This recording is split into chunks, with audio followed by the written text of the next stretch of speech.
Assalamualaikum warahmatullahi wabarakatuh. Semangat kemerdekaan di pundak pemimpin yang bebas korupsi, disitulah masa depan negeri. Halo, kembali koranmemo.com hadir lagi untuk Anda. Edisi hari ini masih dengan berita terbaru untuk Anda di Memo Newsroom. Bersama saya Indri Panjalu, berita utama hari ini. Personel Satres Narkoba Polresta Kediri tangkap pengedar narkoba jenis sabu warga Kelurahan Ngadirjo, Kecamatan Kota Kediri. Dan inilah berita selengkapnya. Simpan 8 klip sabu warga Ngadirjo ditangkap Satres Narkoba Polresta Kediri. 1 dokter RSUD Kota Madiun positif COVID-19, 27 perawat dan 3 dokter jalani isolasi. Gubernur Jatim pastikan penerapan protokol kesehatan di perusahaan dengan ketat. 4 pegawai protokol Pemkab Blitar positif COVID-19.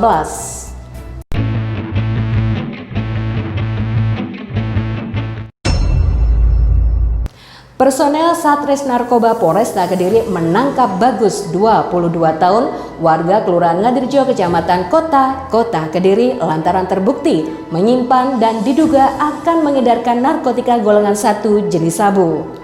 Kasubag Humas Polresta Kediri AKP Kamsudi menjelaskan, penangkapan tersebut berawal setelah personel Satres Narkoba mendapatkan informasi bahwa di sekitar lingkungan Ngadisimo Kelurahan Ngadirjo sering terjadi transaksi narkoba. Setelah memperoleh informasi, personel segera menyelidiki di lokasi tersebut.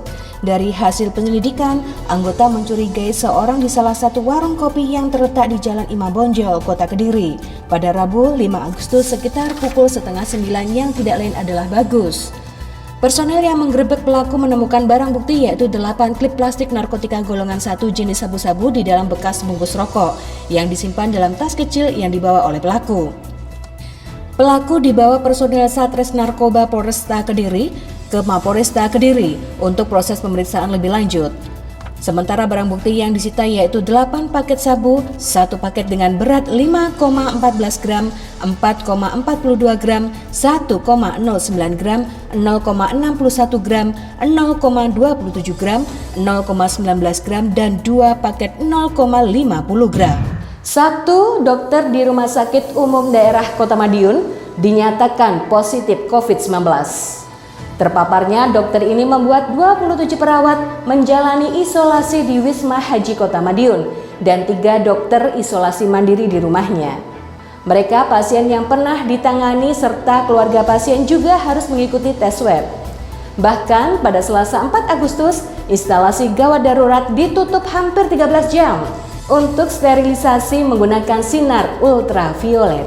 Kemudian mulai Rabu 5 Agustus pagi, UGD sudah nampak kembali normal dengan melayani pasien. Untuk menggantikan posisi petugas medis yang menjalani isolasi, petugas bangsal sebagian dialihkan ke UGD. Terpisah, Wali Kota Madiun Maidi mengatakan tenaga medis tersebut terkonfirmasi COVID-19 setelah menangani pasien seorang guru warga Kelurahan Demangan, Kecamatan Taman, Kota Madiun yang meninggal dunia akibat terkonfirmasi COVID-19.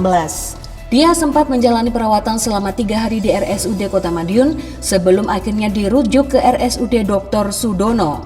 Setelah meninggal dunia, baru diketahui bahwa dia terkonfirmasi COVID-19. Gubernur Jawa Timur, Khofifah Indar Parawangsa, melaksanakan kunjungan di sejumlah perusahaan industri di Jawa Timur. Salah satunya di PT Indofood Sukses Mandiri Tbk di wilayah Kecamatan Beji, Kabupaten Pasuruan. Dalam kunjungannya Rabu 5 Agustus, Gubernur Provinsi Jawa Timur ini memastikan adanya penerapan protokol kesehatan yang ketat di semua aspek aktivitas perusahaan.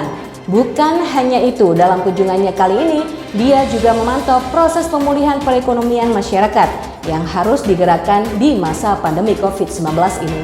Khofifah mengatakan, Pemprov Jatim siap memberikan daya dukung terhadap pergerakan ekonomi masyarakat, khususnya dengan menguatkan sektor industri sebagai bagian dari pendongkrak investasi daerah. Khofifah menjelaskan, berdasarkan data resmi dari Badan Koordinasi Penanaman Modal BKPM RI, pada periode Januari sampai Juni 2020, jumlah total investasi di Jatim senilai 51 triliun rupiah. Terdiri dari penanaman modal asing PMA sebesar 12,5 triliun rupiah dan penanaman modal dalam negeri sebesar 38,4 triliun rupiah. Di Jatim untuk penanaman modal dalam negeri Kabupaten Pasuruan menduduki peringkat pertama dan penanaman modal asing. Di Kabupaten Pasuruan di urutan nomor 4 se-Jawa Timur. 4 pegawai bagian protokol dan komunikasi pimpinan Prokopim Sekda Pemkab Blitar terkonfirmasi positif COVID-19. Keempat pegawai Prokopim itu diduga terpapar virus corona setelah kontak erat dengan pegawai BNN Kabupaten Blitar yang terkonfirmasi positif sebelumnya. Jubir Satgas COVID-19 Kabupaten Blitar, Krisna Yekti mengungkapkan setelah ada yang kontak erat dengan positif BNN, Satgas melakukan rapid test terhadap sebanyak 15 protokol komunikasi pimpinan. Beberapa di antaranya reaktif dan selanjutnya dengan tes swab hasilnya 4 terkonfirmasi positif. 4 pegawai Prokopim itu terdiri dari 2 pria dan 2 wanita. Selama ini mereka selalu bertugas di semua kegiatan Bupati. Pada Selasa 4 Agustus malam, Satgas COVID-19 melakukan screening kepada 206 pegawai yang bertugas sebagai panitia acara HUT Kabupaten Blitar. Hasil screening ada 16 yang reaktif. Krisna menambahkan, pihak Pemkab telah mengganti beberapa petugas Prokopim yang mendampingi kegiatan Bupati. Sementara Satgas COVID-19 juga telah melakukan swab kepada Bupati Blitar dan hasilnya negatif. Demikian tadi semua berita di Memo Newsroom sudah saya hadirkan untuk Anda semuanya. Terima kasih kebersamaannya. Mohon maaf kalau ada salah kata. Saya Indri Panjalu bersama tim pamit. Wassalamualaikum warahmatullahi wabarakatuh.